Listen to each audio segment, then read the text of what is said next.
কিন্তু আমি কোথাও এমন লেখা পেলাম না যে না আপনারে মিলে। কেমনে আল্লাহর কাছে চাইলে আমি আপনারে পাইতাম? কি দোষ করছি? বিশ্বাস করো,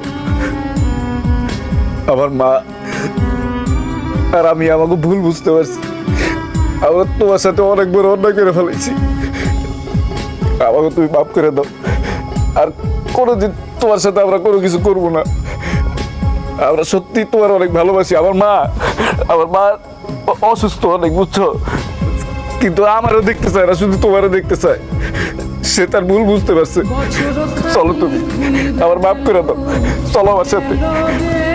আপনার সব প্রয়োজনে আপনি আমারে ডাকছেন, যে কোনো প্রয়োজনে আপনি আমারে ডাকছেন, যেভাবে চাইছেন পাইছেন। কিন্তু আমার কোনো প্রয়োজনে আমি আপনারে পাইনি। আজকে আপনিও আমারে পাবেন না।